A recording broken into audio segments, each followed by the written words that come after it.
Terima kasih saudara untuk kebersamaan Anda. Kita kembali di Kalbar Memilih Pemimpin. Masih di hari khusus Rabu 27 November 2024. Saat ini proses dari penghitungan suara masih berlangsung saudara, hampir di semua TPS, dan kita masih menunggu terus bagaimana informasi-informasi dari teman-teman dari lapangan di Ruai TV yang akan memberikan informasi kepada Anda, karena kita cukup banyak nih, hampir di semua kabupaten kita punya teman-teman yang akan mereport untuk kita semua.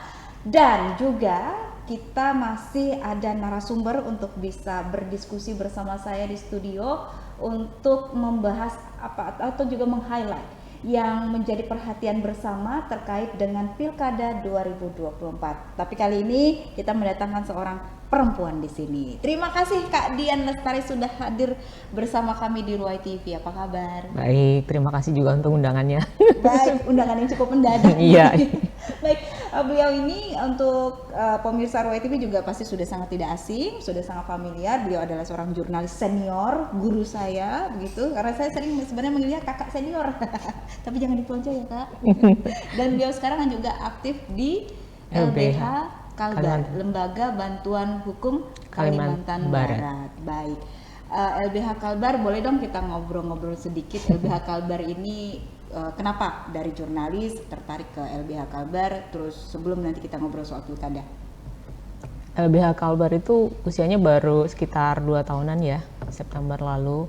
Baru ulang tahun ya? Ya, jadi masih baru banget, tapi sebenarnya orang-orangnya udah para senior semua. Enggak juga sih, justru banyak orang muda ya, dalam arti ya saya yang paling tua gitu. Oke, baiklah.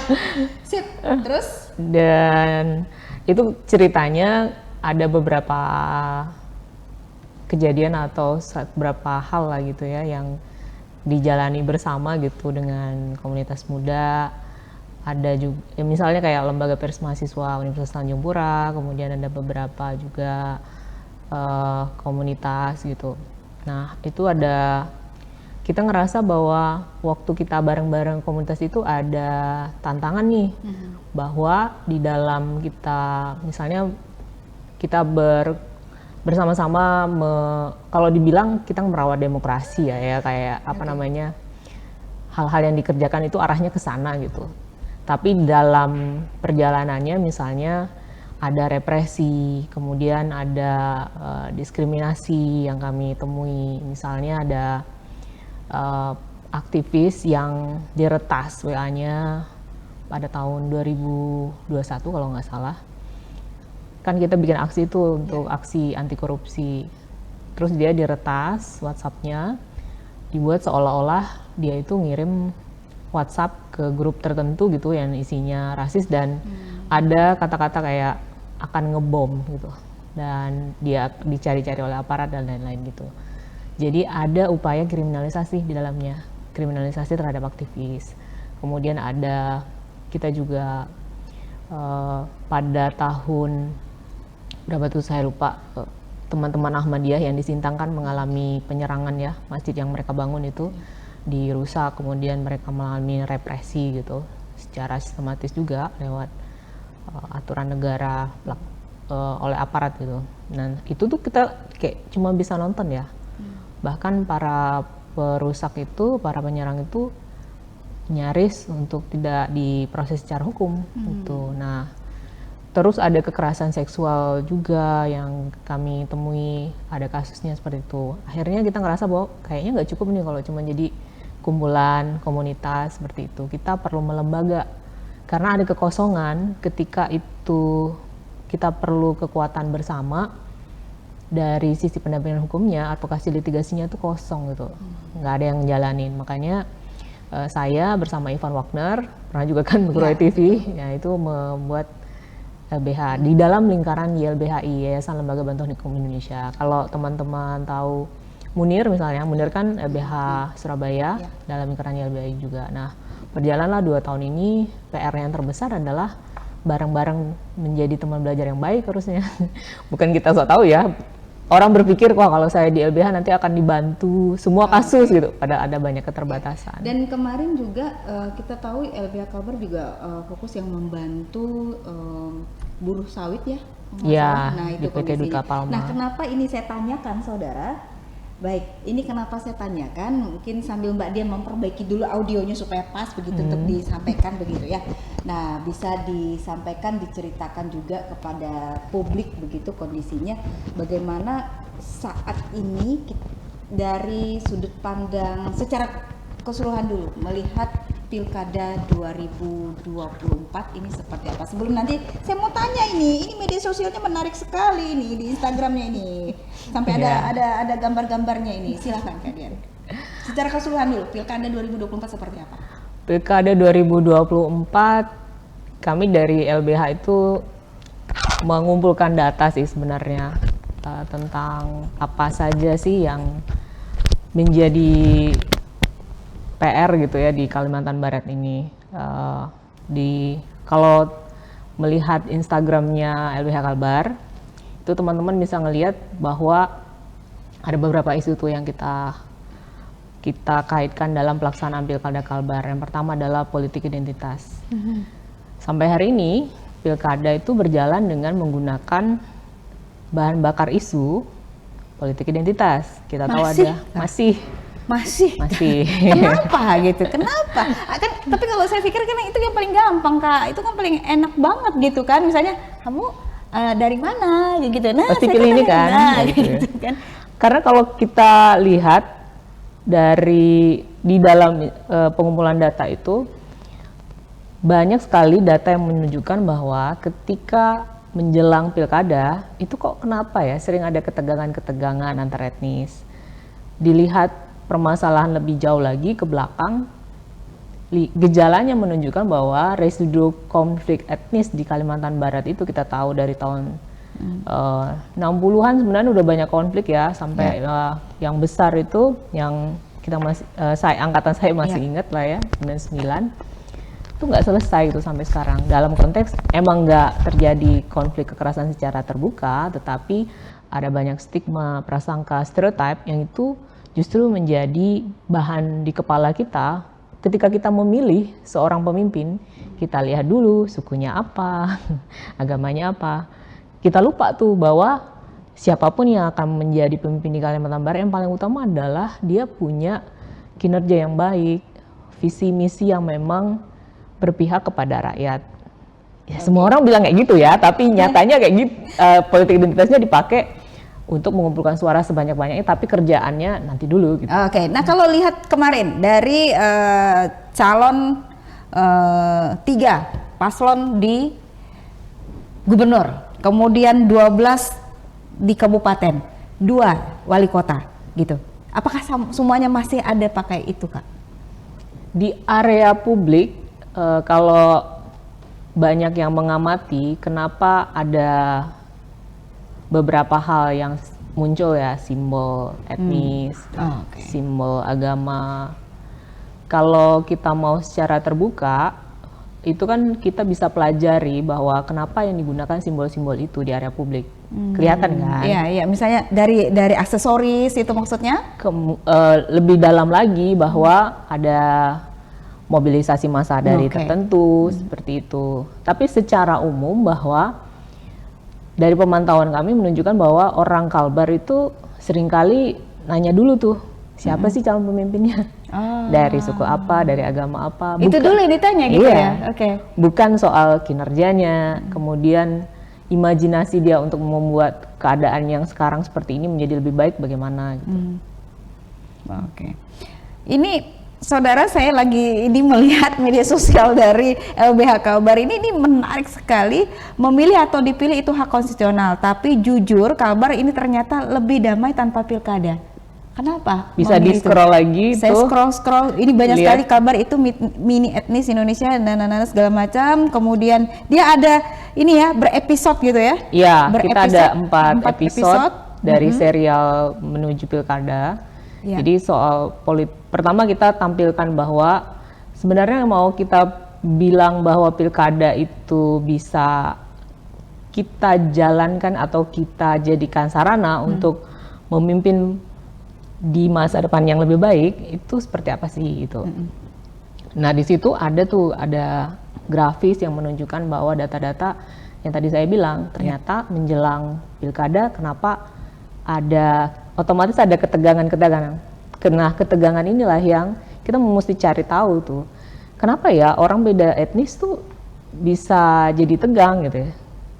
Beda tuh harusnya nggak jadi masalah gitu ya. Tapi ternyata perbedaan itu menjadi satu konflik kepentingan. Ketika konflik kepentingan itu dipolitisir, akan bisa menjadi, misalnya satu diantaranya adalah kecenderungan kita untuk bereaksi terhadap orang yang berbeda itu bisa jadi dalam bentuk mendiskriminasi, bisa jadi melakukan tindak kekerasan dan lain-lain, dan itu isu yang sangat sensitif. Dari 4 serial itu, ketika bicara yang kita temain tentang politik identitas, itu paling banyak komennya, share-nya, jangkauannya ternyata paling banyak, baik di Instagram maupun di TikTok. Dari scrollan komennya itu, bahkan ada yang bilang tuh, kalau mau saya mention satu, bilang, ini buka luka lama lagi nih, hati-hati. Tapi kalau mau dibilang bahwa luka lama itu sebenarnya gimana sih? Setiap wilayah, setiap tempat itu punya histori. Jadi kalau sudut pandangnya ada luka lama, itu apakah maksudnya ingin ditutupin aja, atau kita pelajari sejarah kita supaya itu tidak berulang di masa depan. Disembuhkan benar-benar lah gitu ya. Baik. Nah, kita merelate-nya dengan pilkada nih Kak, dan pilkada 2024 begitu. Kalau lihat dari cakadanya gitu ya, calon kepala daerahnya nih, dari semuanya kalau kita analisa, apakah mereka punya kecerdasan untuk memahami kondisi kita? Saya khawatirnya malah justru jangan-jangan ada yang harus cari referensi dulu, ditanya, adakah? Gitu kan, menarik tuh kan. Misalnya contoh lah ya, dulu waktu yang mau pilpres begitu kan, ini kan cukup banyak nih di dunia maya begitu, ketika ditanya, kamu tahu nggak sih Orde Baru gitu kan? Lah kapan misalnya? Kamu tahu nggak ada kejadian yang sampai hari ini dipertanyakan soal 30 SPKI itu bagaimana gitu kan? Ada pertanyaan-pertanyaan yang benar sih, kayak gitu. Karena kita lihat juga cakada-cakada kita ini ada juga yang masih muda begitu posisinya. Nah, kalau Kak Dian lihatnya seperti apa? Saya dan teman-teman LBH itu menyoroti beberapa hal ya, selain politik identitas, itu juga tentang misalnya perusakan terhadap alam. Kalau dari hasil trackingan itu, pada beberapa calon kepala daerah itu menunjukkan bahwa keberpihakan terhadap perlindungan terhadap alam, kemudian juga masyarakat yang tinggal sekitar alam itu nyaris sangat minim ya.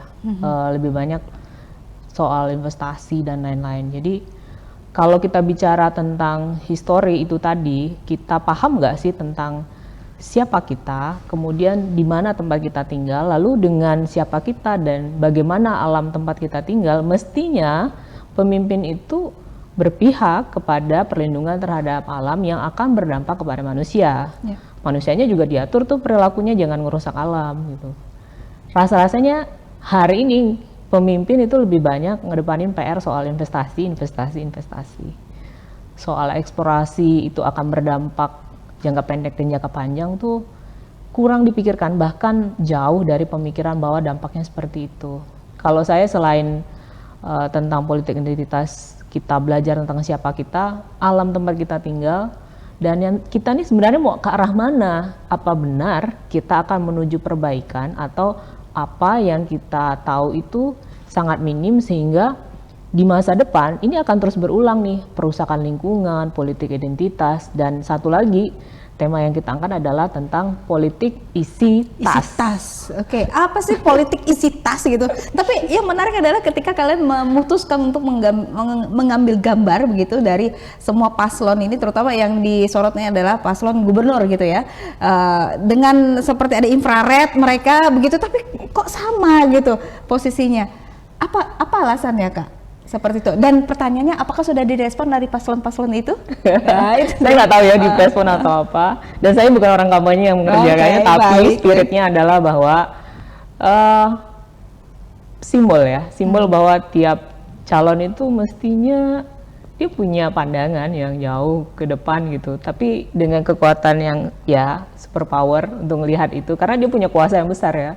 Apakah itu akan dipakai untuk kebaikan atau justru untuk kepentingan diri, kelompok, keluarga dan lain-lain gitu. Karena di situ juga kita ada nyorotin tentang dinasti politik tuh. Jadi kait-kait mengait nih, karena itu tadi politik isi tas yang tadi dibahas, isi tas. Jadi ketika kita buka tas kita yang kita punya, pasti itu menggambarkan tentang kita itu siapa, kemampuannya misalnya lah. Kalau isi tasmu memang orang kaya ya banyak uang kan di dalamnya. Uang itu bisa dipakai untuk beli suara dan lain-lain. Jadi sangat hari ini masyarakat itu sangat banyak yang menormalisasi politik uang misalnya. Menormalisasi politik uang. Nah, kalau Kak Dian melihatnya kenapa sampai seperti itu? Sebelum seperti itu saya mau ngecek dulu dong, jarinya ada yang ungu-ungu nggak? Ada oh sudah, iya dong, harus dilihat dulu. Nah tadi bagaimana melihat di TPS-nya Kak Dian sendiri, animo para pencoblos gitu, rame atau antusias atau tadi tergantung isi tas juga? Malah tuh orang tua ada yang bilang sebelum pelaksanaan, ada yang ngomong soal serangan fajar nggak jadi, ya bayangin aja gitu kan. Jadi politik isitas banget itu. Jadi masih ada yang nungguin gitu ya? Oh banyak. Atau nggak mau datang ke TPS karena nggak ada serangan fajar kali ya? Ada, enggak, ceritanya bahwa katanya ada satu calon udah ngerasa ini bakalan kalah, nggak jadi tuh serangan fajarnya gitu. Nah, masyarakat bisa bicara secara terbuka soal itu, artinya ada pertanyaan besar ya tentang moral gitu, standar moral atau bahwa dijadiin guyon gitu. Iya, udah dinormalisasikan, dianggap biasa gitu. Kalau nggak ada duit nggak akan pilih, atau ada duitnya diambil, milihnya belakangan. Padahal yang kemarin kami di LBH ngomongnya gini bahwa milihnya sih 1 hari, tapi dampaknya bisa beberapa generasi. Betul sekali. Terus? Jadi kalau kita keterima uang, lalu kita pilih pemimpin yang memang nggak punya visi misi baik, hari ini kita pilih 3 generasi yang selanjutnya itu minimal udah kita bisa punya gambaran bahwa ini nggak akan ada perbaikan seperti itu. Baik. Nah, kalau melihat dari politik isi tas, kemudian tadi isu primordial yang diangkat dan itu masih terjadi di Pilkada 2024 Kalbar begitu. Kok jadi agak pesimis ya nanti lihat dapat orang-orang baru gitu ya. Kalau Kak Dian sendiri melihatnya seperti apa? Karena kita 12 kabupaten, 2 kota dan provinsi loh gitu kondisinya. Bersama lingkaran di Gerakan Masyarakat Sipil sebenarnya memiliki pandangan bahwa perlu reformasi di politik kita, terutama parpol ya. Reformasi yang signifikannya seperti apa? Pertama yang harus dilakukan adalah perbaikan tentang bagaimana struktur bekerja. Hari ini kita lihat ya, parpol itu yang katanya dipilih oleh rakyat itu makin jauh gitu dari menjalankan PR pembenahan untuk perbaikan kondisi terhadap rakyat. Yang terbaru kan kita lihat pemilihan KPK komisionernya. Kita lihat kayak ini serius kayak gini gitu. Kan jadi pertanyaan ya, banyak sekali adegan-adegan seperti itu yang bahkan bilang bahwa kami ini cuma pesuruh partai gitu, anggota DPR, itu kan miris banget. Jadi kalau kita mau bicara kenapa sih hari ini kita bersepakat untuk berdemokrasi, yang menjalankannya secara struktural, maksudnya dia akan menjalankan sistem secara aktif, itu lebih banyaknya partai politik. Karena mereka itu yang terus menghasilkan kebijakan-kebijakan yang harusnya sebagai orang-orang dan lembaga yang diamanatkan itu buat kebijakannya memang berpihak kepada orang-orang yang lemah untuk diperkuat. Tapi hari ini kita banyak sekali lihat ya produk dari undang-undang, peraturan dan lain-lain yang baik itu dari dewan kemudian juga dari pemerintah nggak paham bahwa rakyat tuh menderita loh gara-gara aturan yang tidak berpihak itu. Jadi kami banyak menyuarakan bahwa ini mesti diperbaiki nih. Sistem berdemokrasi kita ini berdemokrasinya arahnya kok makin lemah gitu. Bahwa partai politik sebagai lembaga kader hari ini sangat transaksional. Sangat sedikit orang-orang yang dipilih dan terpilih benar-benar bekerja. Kita lihat sekarang yang menang siapa yang di kursi DPR? Orang-orang yang tenar. Orang-orang tenar ini apakah dia punya visi misi dan punya keahlian? Jadi kalau saya pribadi, saya tuh punya pandangan bahwa kalau kita ingin buat perubahan, pertama kita harus tahu akar masalah, tahu benar-benar paham akar masalah. Kemudian yang kedua, kita mau buat perubahan, tahu tapi nggak ada kemauan buat perubahan, perbaikan, ya sama aja gitu, nggak jalan kemana-mana. Kalaupun kita tahu dan mau, tapi kita juga harus mahir melakukan langkah-langkah untuk perbaikan. Jadi 3 hal itu syarat dan ketentuan berlaku gitu ya. Hari ini bisa kita cek apakah partai politik yang sangat memiliki kuasa dari rakyat, memiliki suara, wewenang dan lain-lain, itu udah jalan di situ. Arahnya agak dipertanyakan ya. Karena 3 tadi tergantung isi tas lagi, kayak gitu Betul. posisinya. Makanya tadi yang banyak orang terkenal yang tenar yang menang kayak gitu. Karena tadi sebelumnya kita kan ngobrol sama Dr. Jumadi begitu, popularitas itu menentukan elektabilitas begitu. Elektabilitas itu harus didongkrak dari popularitas. Tapi tergantung kalau saya isi tas apa isi otak atau isi hati gitu ya saudara ya. Nah 14 kabupaten kota dan kita mendapatkan juga kesempatan untuk memilih gubernur Kalimantan Barat begitu Kak. Ketika perdebatan atau debat-debat yang terjadi ini kan juga biasanya ada pertanyaan-pertanyaan terkait dengan bagaimana pelayanan publik dilakukan. Bagaimana negara hadir untuk melakukan perlindungan hukum. Bagaimana pemerintah ini bisa memberikan kepastian untuk masyarakat terkait tadi ketika dia bekerja dia aman begitu kan, ini dijawab oleh mereka. Nah Kak Dian apakah memperhatikan jawaban-jawaban dari para cakada-cakada ini? Menurut Kak Dian apakah ini cukup menjawab atau seperti hanya ya seremonial aja, seperti show aja mereka menjawab begitu atau bagaimana? Kalau semuanya kayaknya enggak sih, tapi kalau secara umum aja secara gitu. umum bahwa retorika yang disampaikan itu ujung-ujungnya kalau disisir gitu ya, secara detail tuh nggak jelas. Oke, depannya aja udah retorika loh saudara. Di depannya aja udah langsung retorika gitu, bukan penjelasan. Oke, lanjut Kak. Misal kalau sudah retorika nggak jelas lagi. nggak jelas. Okay. Jadi masyarakat misalnya apa sih yang paling dibutuhkan sama masyarakat? Mereka udah tahu tuh, misalnya infrastruktur yang nggak beres-beres di Kalimantan Barat, jalan, yang paling utama jalan lah ya, nggak beres-beres kan? Ya kita lihat sekarang dari sistem yang ada dan yang dijanjikan oleh mereka, itu apa benar gitu? Sungguh-sungguh dilaksanakan perbaikan infrastruktur, pembangunan infrastruktur yang memang bisa menjamin itu nggak akan rusak dalam jangka pendek misalnya.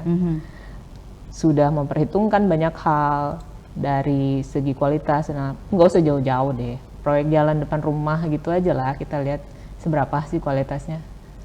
Itu kan cerminan bagaimana pemimpin memastikan bahwa itu memang sepenuhnya mengedepankan kualitas pembangunan yang untuk masyarakat dalam jangka panjang.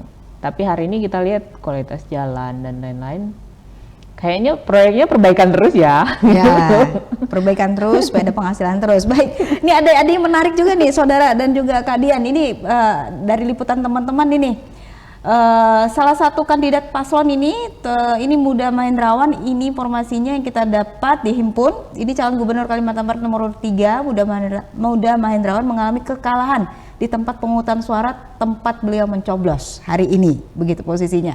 TPS ini melayani 597 pemilih dalam daftar pemilih tetap yang terdiri dari 279 laki dan 318 perempuan. Muda yang saat ini kita tahu berpasangan dengan Pak Zakius Senior. Nah kalau bicara soal infrastruktur, beliau ini kan dulu dinas PU ya, Provinsi Kalbar. Menggunakan hak pilihnya bersama istri di TPS 11 SDN 24 Kelurahan Bansir Laut, Kecamatan Pontianak Tenggara. Nah Kak, fenomena apa nih? Oke, senyum aja loh. Kenapa nih Kak? Di beberapa pilkada juga terjadi ya kayak gitu, tapi saya sih berharap ya, saya nggak bisa memastikan, harapannya bahwa masyarakat memilih itu memang berdasarkan pemikiran kritis, bukan karena like and dislike. Bukan karena tadi juga politik identitas juga? Politik identitas, atau politik isi tas. Jadi masyarakat, saya agak kurang yakin juga masyarakat Indonesia, misalnya contohnya pilpres kita gitu, bisa loh orang memilih karena emang nggak suka aja. Dicari tahu apa penyebabnya nggak jelas gitu. Oke. Jadi kayak anak-anak Gen Z sekarang gitu ya. Betul. Kamu ngapain nggak usah? Nggak tahu. Ngapa? Nggak mau. Nggak mau.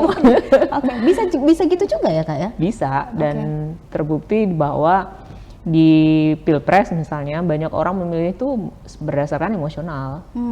Apa yang mempengaruhi hal itu kak? Kan dia udah ada visi misinya, udah menjalankan kampanye apa segala macam. Setidaknya dia sudah lihat dong, memperlihatkan niat baiknya apa segala macam seperti itu.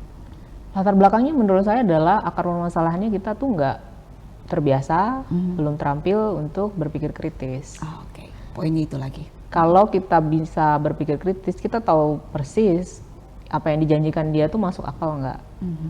Misalnya anggaran, saya pernah ke luar negeri gitu ya, kayak di Australia, calon Perdana Menteri misalnya, itu ditandain semuanya. Janjinya apa aja, ini realistis nggak? Kalau di sana udah menjadi common atau kebiasaan kalau mereka udah tanda itu, anggaran ini tuh kayaknya bakalan sulit, tapi masih diperjuangkan akan ditagih. Kalau nggak terrealisasi, mereka nggak akan pilih lagi. Jadi kecerdasan dari masyarakatnya itu menentukan gitu ya pemahamannya. Waktu tahun 2015 ya saya ke Australia itu, bayangin aja gitu, untuk calon Perdana Menteri mereka tuh bahas di semua TV secara langsung, membedah APBN-nya mereka gitu. Jadi mereka paham. Karena APBN-nya mereka tuh akan mempengaruhi biaya hidup mereka. Misal untuk kalau di sini kan biaya pengasuhan anak nggak jadi perhatian, kalau di sana jadi perhatian karena sebagian besar gajinya buat pengasuhan anak tuh mahal sekali. Jadi ibu-ibu juga mikir, ini Perdana Menteri masuk akal nggak nih mau nganggarkan ini nih. Rupanya ada anggaran lain tuh yang dikurangin. Anggaran apa itu? Mereka breakdown. Itu ngaruh nggak? Jauh lebih ngaruh nggak daripada anggaran pendidikan untuk pengasuhan anak. Jadi saya jalan baca koran, nengok TV, semuanya ngomongin itu. Di kafe, restoran, saya jalan, orang ngomongin APBN. Pernahkah terjadi di kita? Kayaknya belum. Kita belum cerdas untuk melihat realita yang tertulis antara janji, data, sama anggaran yang bakal direalisasikan, itu sinkron nggak? Tiga hal itu. Atau mungkin pendidikan politik di tempat kita nggak sekomprehensif itu, atau seperti apa? Bukan hanya soal pendidikan politik ya, dari sejak kecil itu sangat penting untuk mampu berpikir kritis. Ya, orang pikirnya politik praktis, bahwa memilih adalah bentuk dari partisipasi politik gitu. Pemilu adalah eventnya pemilihan terhadap calon-calon yang sudah ditetapkan. Itu hak politik kita gunakan. Padahal politik itu kan nggak selalu hanya karena ada ajang pemilu. Politik itu sederhananya bagi saya bahwa politik itu adalah setiap pilihan yang memiliki tujuan. Mau makan hari ini itu juga politik. Tujuannya apa? Kita mau sehat, mau kenyang, mau cantik, mau apa, kita udah tuju tuh. Kalau kita tahu tujuan kita, tentu apa yang kita pilih udah kita pastikan itu akan menuju ke sana. Politik. Baik. Tapi kan kalau bicara seperti itu harusnya kita bisa. Ongkos politik kita mahal banget. Betul, gitu ya. Mahal banget. Nah, mahalnya jadinya kalau bahasa komponennya terbuang kemana gitu. Kemana ongkos politik kita kalau misalnya kita nggak mampu tadi melihat segala sesuatu secara komprehensif, kritis, lengkap data-datanya secara holistik, kemudian kita bisa melakukan pemilihan. Kalau tadi kan kita ngobrol dengan Pak Dr. Jumadi itu ada voters yang begini, terserahlah kamu mau ngomong apa di sana, saya sudah ada punya udah ada yang saya pilih gitu. Apapun lah di luar sana misalnya dia berdebat segala macam, tapi karena udah tadi ya seperti yang kata Mbak Dian, like and dislike itu ya dia nggak peduli lagi gitu. Nah, seperti apa sih sebenarnya kita bisa membangun kesadaran bahwa kita harus melihat segala sesuatunya secara lengkap gitu, secara lengkap dan kritis. Yang pertama kita mesti hati-hati ya dengan pencitraan. Oke sih. Sebagus-bagusnya pencitraan ataupun janjinya sebagaimana manusia, itu yang paling dinilai harusnya adalah perbuatannya. Oke. Tapi saya mau tanya kalian dulu nih saudara. Dari Cakada kita, Cagup dan calon wali kota, banyak yang pencitraan? semuanya lah pencitraan.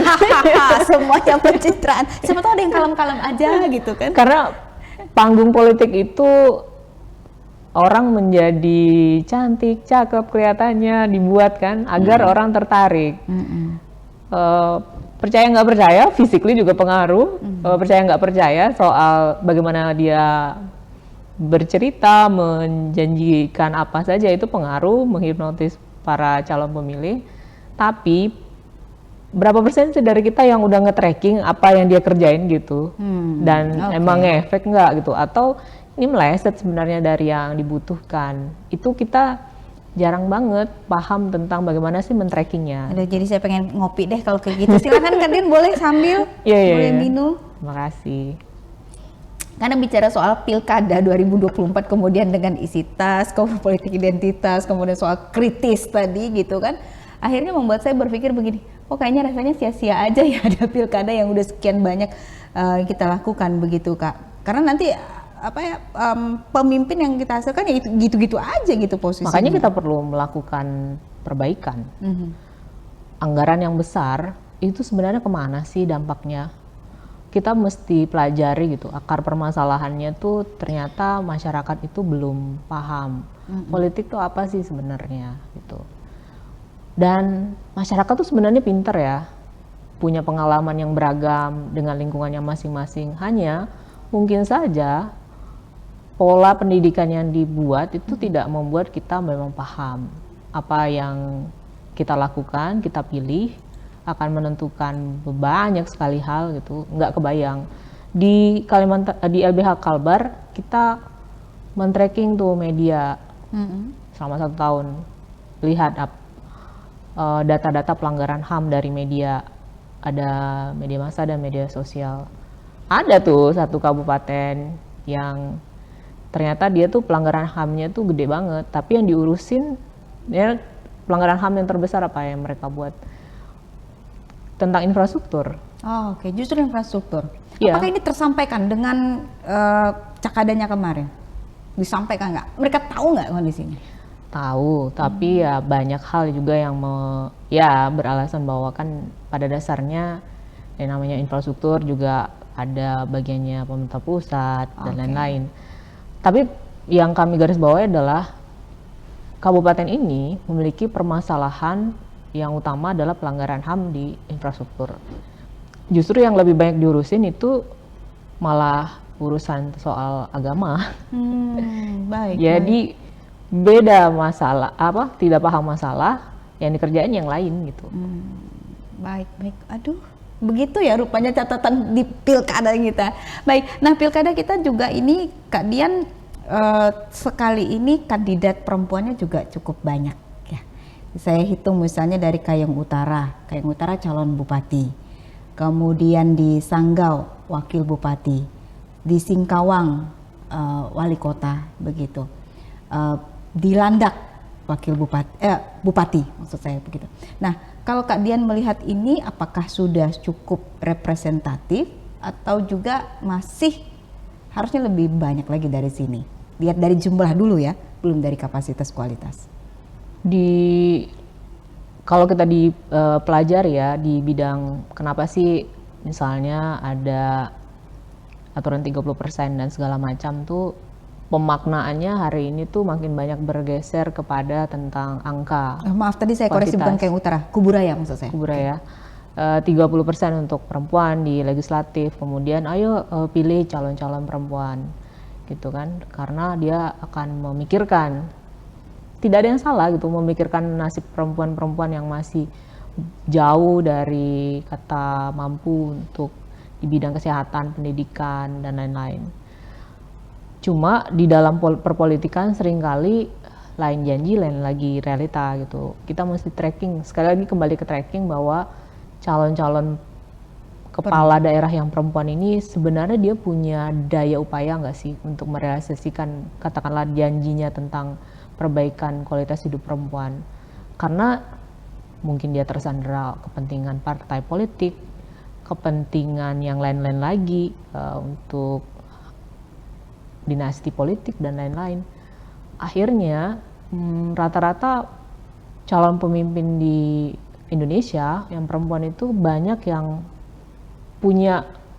yang punya kemampuan untuk membuat perencanaan yang baik dan lain-lain, itu pun akhirnya tidak berdaya karena sistem perpolitikannya seperti itu. Kalau di Kalbar calon perempuan masih didukung ya, itu masih mendingan. Kalau di Aceh kemarin narasinya sangat berbeda jauh, jangan pilih perempuan dan lain-lain, itu menurut saya sangat mundur sekali. Jadi seharusnya kita support siapapun gitu jadi pemimpin. Kalau affirmative action atau upaya untuk melakukan hal-hal memberikan kesempatan kepada perempuan agar mampu menjadi pemimpin, itu memang perlu disiapkan nggak cuma karena angka, tapi bagaimana caranya calon-calon kepala daerah, pemimpin perempuan itu bisa mampu merealisasikan anggaran yang pro terhadap kesejahteraan perempuan misalnya. Harus jelas tuh stepnya. Jangan-jangan di tengah jalan dia punya rencana bagus, dijegat tuh oleh kepentingan politik, dinasti politik, dia nggak berdaya gitu. Dan bukan cuma perempuan, laki-laki juga. Kalau calon laki-laki memang dia tahu nih masyarakat yang miskin perlu dukungan dari pendanaan, kadang-kadang itu jadi belok loh gitu. Dan juga kan bekerjanya atau proses dilahirkannya kebijakan bukan cuma dari kepala daerah, dari DPR-nya itu juga ngaruh lewat hasil dari kebijakan yang dibuat oleh pemerintah sama si DPR-nya. Itu emang stepnya untuk mengedepankan kesejahteraan rakyat atau kelompok tertentu aja, jadi akhirnya. Oke, baik. Stepnya banyak banget. Nah, lagi-lagi menjadi pekerjaan rumah begitu ya. Tapi menjadi menarik Kak ketika bicara soal perempuan. Tadi kan ada statement dari Kak Dian, dia harus paham nih. Belum tentu, ya saya menangkapnya gini lah, belum tentu perempuan paham nih untuk bisa membantu perempuan lagi gitu posisinya gitu ya dalam program-programnya. Nah seperti apa? Karena kan ketika berbicara tentang pembinaan terhadap perempuan yang saya lihat nih, kalau kita lihat di layar kaca atau yang biasa kita liput gitu, ya gimana perempuan dikasih pembekalan keterampilan, tapi keterampilannya yang menurut saya itu ya cuman formalitas doang kayak gitu, tidak betul-betul memberikan ruang untuk perempuan mampu. Ya ini loh saya minta dihargai, contoh lah misal buruh perempuan seperti itu, ada ruang-ruang mereka. Sampai hari ini kita bisa lihat bagaimana buruh perempuan di Kalimantan Barat, terutama buruh sawit misalnya, apakah mereka aman ketika mereka di lapangan menggunakan masker atau tidak. Nah, apakah menurut kakak ini Cakada-Cakada kemarin paham sampai ke situ untuk perlindungan terhadap kaum buruh, pekerja di segala lini seperti itu? Silakan. Secara general sih saya nggak ada yang menemukan janji bahwa secara spesifik akan mempedulikan itu ya. Sedikit cerita bahwa di buruh PT Duta Palma yang ada di Sambas dan Bengkayang yang kami dampingin, itu yang paling miris adalah cerita dari buruh perempuan ketika mereka haid. Itu kalau mau cuti haid, mereka harus diperiksa kemaluannya. Oh ya? Oleh orang laki-laki dan perempuan. Baik, bayangkan. Pemerintah tahu? Stakeholder terkait tahu? Misalnya dinas-dinas ini? Saya belum ngecek, tapi kalau bisa dicek intinya kecil kemungkinan pemerintah nggak tahu. Gitu. Mereka aksi besar-besaran juga, selain hak-hak normatif mereka nggak dipenuhi, yang tidak manusiawi banget tentang itu ya. Kalaupun mereka terbukti haid, mereka itu harus kayak di ruang tunggu gitu.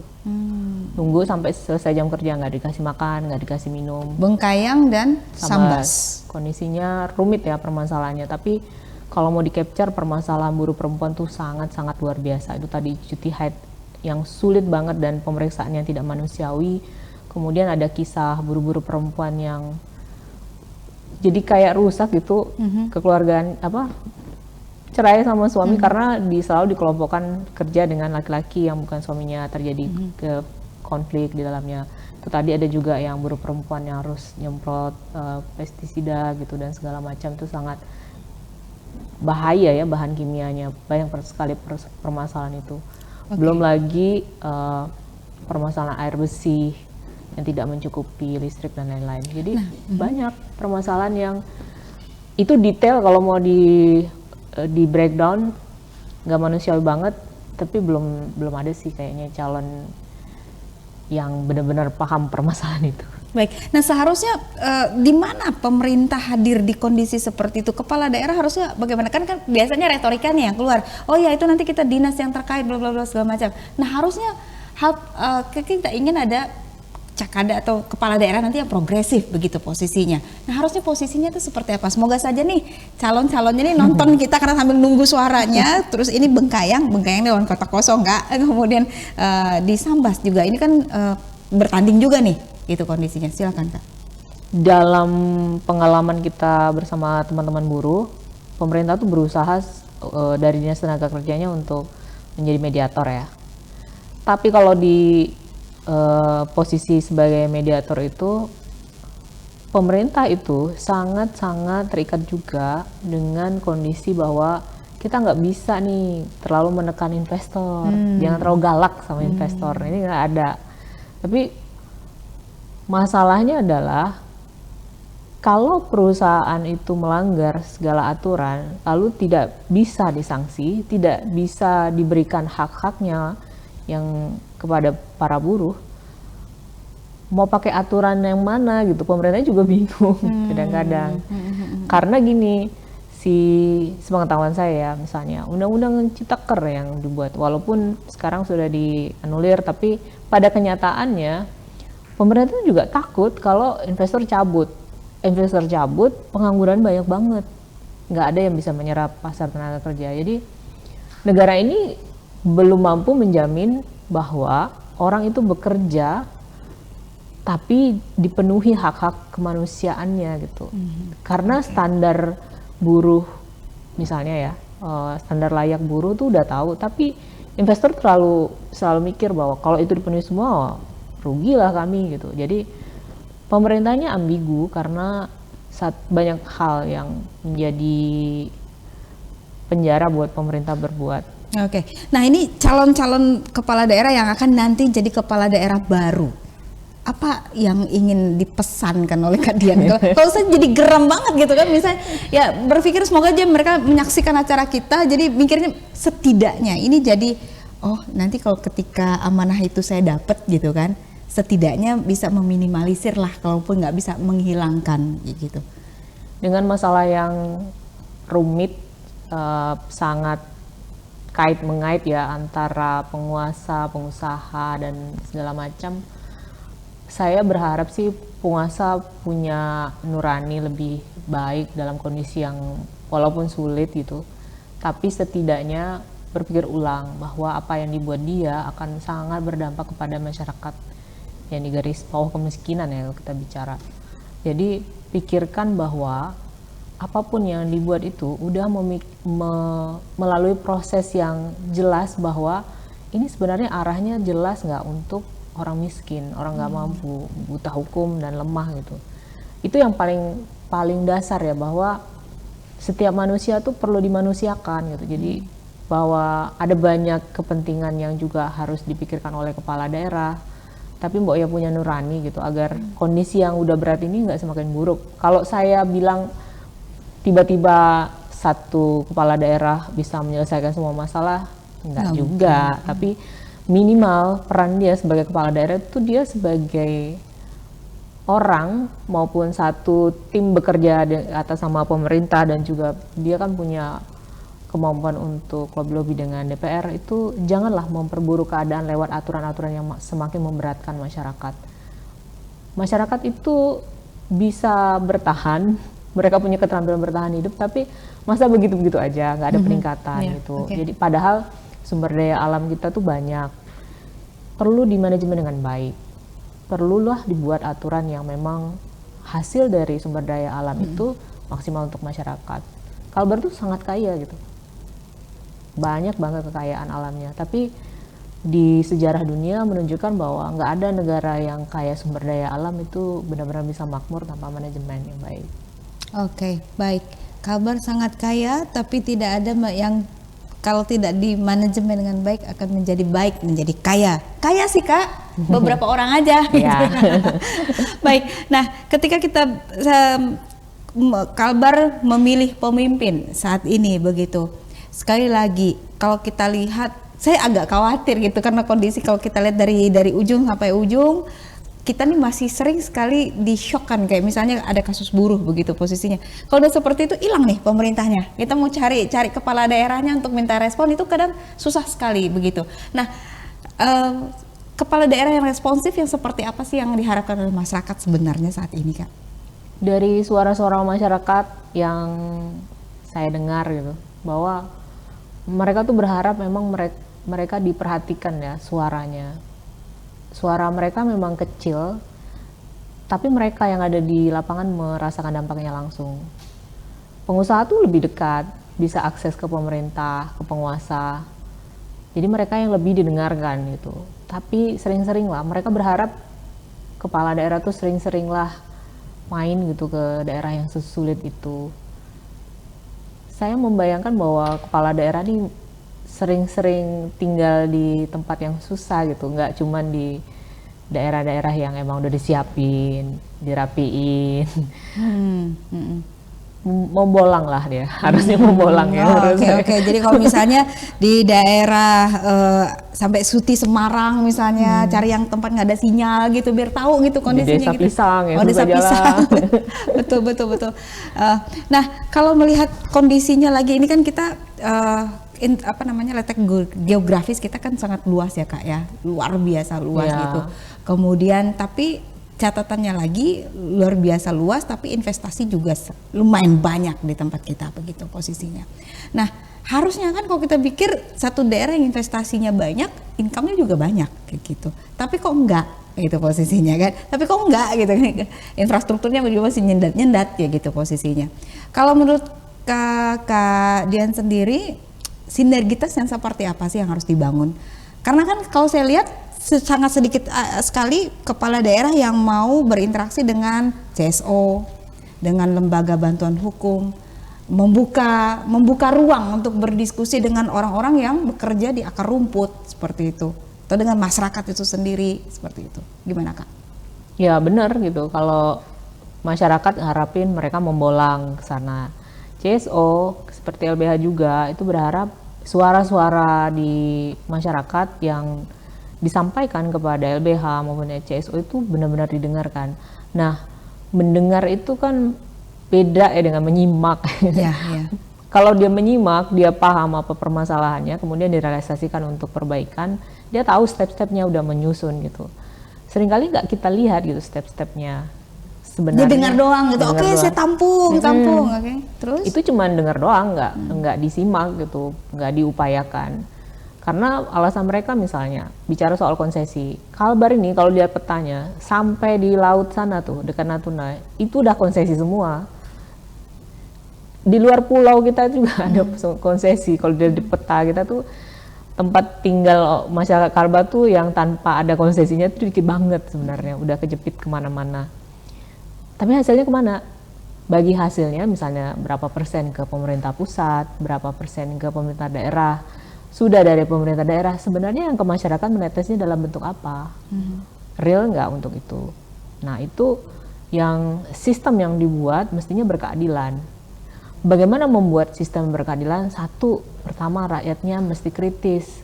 Jangan dibiarkan dong kalau ada aturan yang salah. Yang terjadi sekarang, banyak yang kita biarkan, dinormalisasi, itu biasa. Begitu dampaknya dirasain, baru ribut. Udah telat, harusnya sebelum itu menjadi undang-undang udah kita gagalkan. Kalau ada undang-undang yang keliru kita perbaiki atau memang dihapus misalnya. Tapi masyarakat kita susah kan mau untuk paham tentang aturan undang-undang. Itu urusan orang-orang yang pintar katanya. Kepala daerah sendiri menurut Kak Dian, apakah mereka punya kemampuan, punya kapasitas untuk bisa membaca situasi-situasi yang terjadi di masyarakat, Kak? Tergantung kapasitasnya dia. Apakah dia paham tentang bagaimana seorang pemimpin harusnya tahu untuk bisa paham permasalahan masyarakat lalu menjadikannya aturan yang berpihak kepada masyarakat itu seperti apa. Kalau dia lebih mementingkan popularitas, beda tuh lagi tuh jadinya. Bisa jadi dia tahu, tapi ketika pilihannya untuk membuat kebijakan yang populer dan segala macam demi meraup suara untuk yang selanjutnya, bisa jadi beda lagi tuh. Kayaknya banyak pesan sponsornya deh nih saudara ketika kita bicara soal kepala daerah.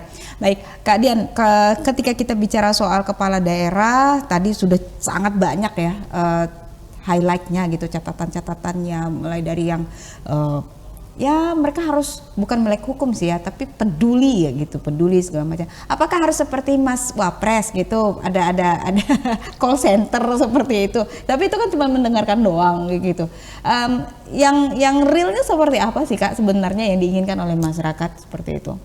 Pertama sih yang saya tangkap ya, saya dan teman-teman tangkap itu masyarakat sangat butuh aturan yang berkeadilan. Oke. Mereka itu buta hukum, tapi kalau dari aturan, kemudian yang kedua pelaksana aturan itu memang berpihak kepada masyarakat, itu akan jalan dengan baik. Undang-undangnya udah bagus, pelaksanaannya jelek.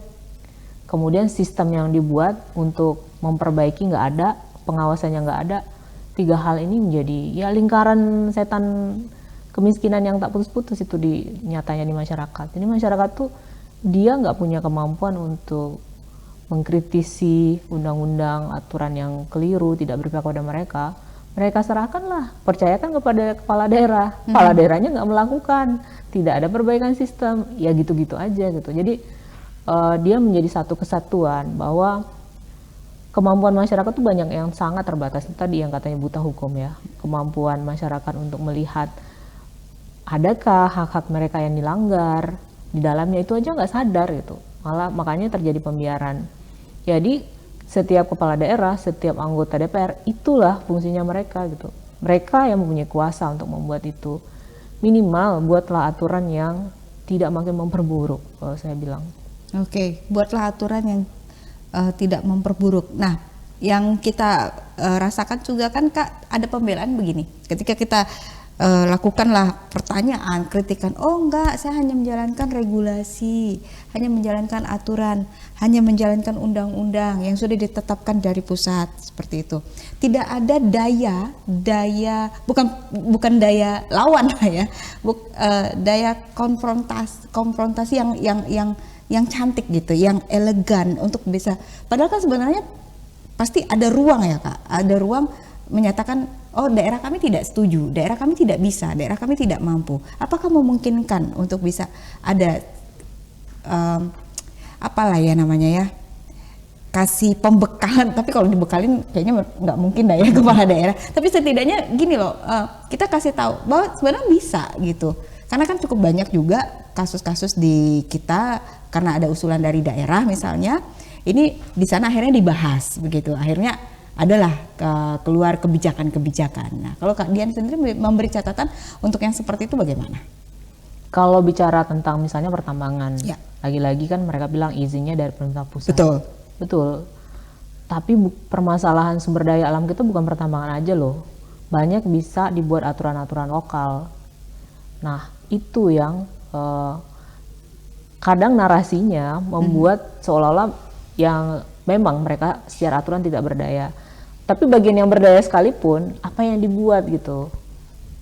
Kalau memang untuk perbaikan, ya perbaiki. Kalau memang ada ketidakberdayaan, perbaiki aturannya, sistemnya.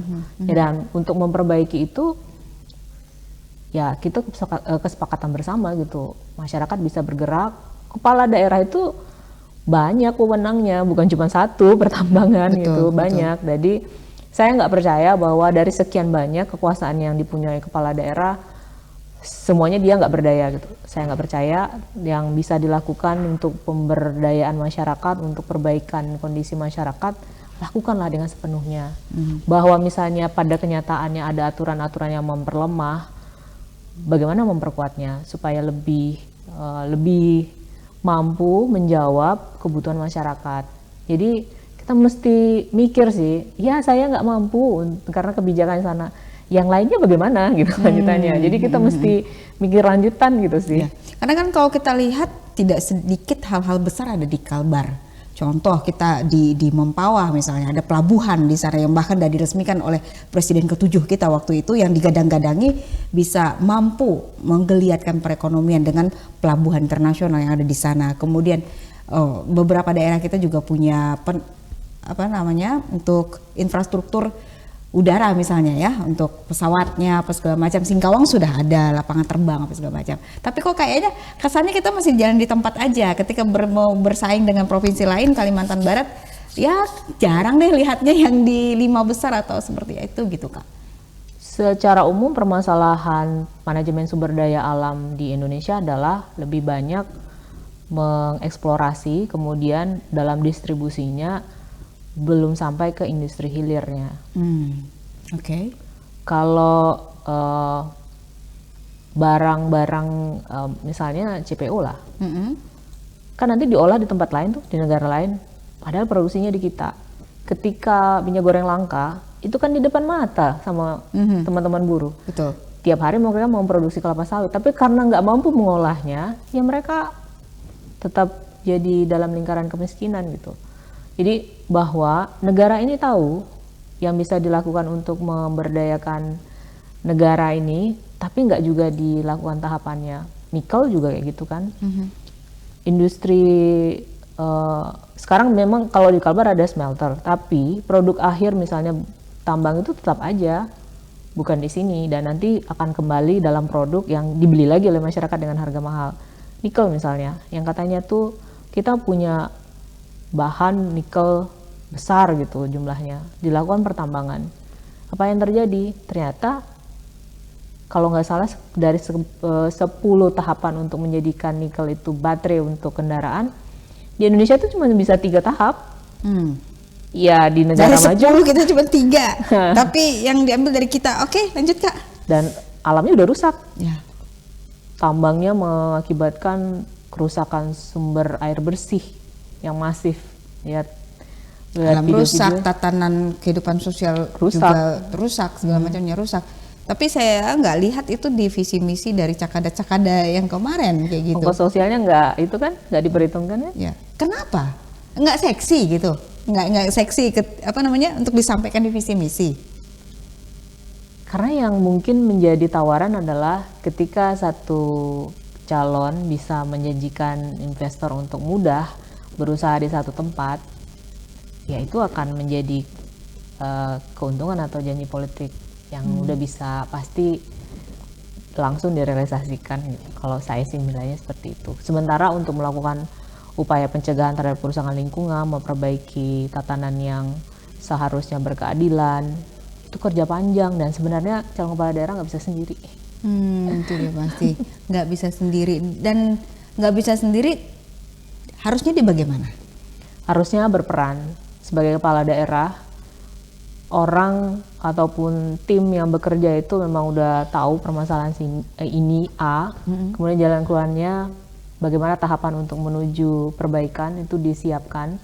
Siapapun kepala daerah yang kepilih, mestinya seharusnya itu dilanjutkan tahapan-tahapan untuk perbaikan itu, bukan malah ya mengaburkan upaya-upaya perbaikan. Ada yang kita mulai dari nol lagi gitu, nggak seperti itu. Di negara-negara maju yang saya lihat, siapapun pemimpinnya, ketika satu kebijakan memang sudah ada step untuk menuju ke sana, memang itu untuk perbaikan dan berdasarkan amanat untuk memperbaiki keadaan masyarakat, itu dijalankan. Kita nggak terjadi yang seperti itu. Kepala daerahnya mulai lagi dengan visi misi baru dan segala macam, bisa berubah banget. Iya kalau misalnya satu nafas ya misalnya dengan yang sebelumnya, kalau nggak mulai lagi dari nol, bahkan ongkos untuk membuat aturan yang baru itu jauh lebih besar daripada melaksanakan yang sebenarnya itu loh sudah nampak jalannya. Jadi kesinambungan dari satu kepala daerah yang lain masih sangat jarang ditemui.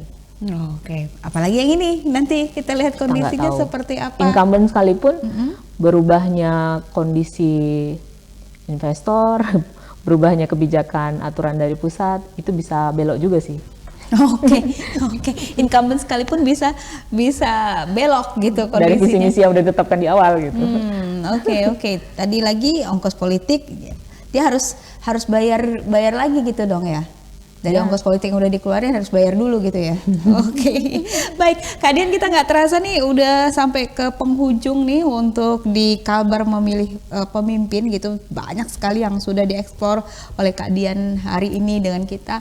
Boleh dong saya minta final statement seperti apa kepada masyarakat, atau juga karena saya yakin dan percaya acara kita pasti akan ditonton oleh cakada-cakada yang lagi nunggu nih, nunggu quick count-nya gitu kan, untuk bisa disampaikan siapapun mereka nanti ketika amanah itu diberikan oleh masyarakat kepada mereka, harusnya seperti apa mereka melihat tadi yang kasus yang isu-isu yang kita angkat, misalnya terkait dengan hukum, kemudian keterlibatan dia berdialog dengan masyarakat, memastikan masyarakat itu aman, buruh apa segala macam. Silakan Kak. Mungkin dalam konteks hal-hal yang udah ditangkap dari masyarakat selama saya bersama teman-teman LBH, saya coba menyuarakan dikit lah ya apa-apa yang mereka sampaikan gitu. Silakan. Untuk calon kepala daerah tuh mereka berharap agar prinsip keberpihakan terhadap orang-orang yang lemah itu jalankan dengan sebaik-baiknya. Siapapun yang mereka percaya bahwa kalau punya nurani itu akan mampu sih berbuat seperti itu. Oke, baik. Kalau punya nurani, berarti kalau nggak melakukan nggak punya nurani. Baik, terima kasih sekali lagi Kak Dian Lestari sudah hadir di sini, seorang jurnalis senior dan juga sekarang aktif di LBH Kalbar. Sukses untuk aktivitas Anda. Ya, baik saudara, demikian untuk kita di Kalbar memilih pemimpin untuk segmen ini. Jangan kemana-mana, kami akan segera kembali masih di Kalbar memilih pemimpin. Untuk segmen berikutnya nanti kita akan melihat bagaimana para calon kepala daerah ini memotret isu lingkungan khususnya. Nanti yang berikutnya akan hadir bersama kita Direktur Eksekutif Walhi Kalbar. Tetap bersama kami, Kalbar memilih pemimpin akan segera kembali.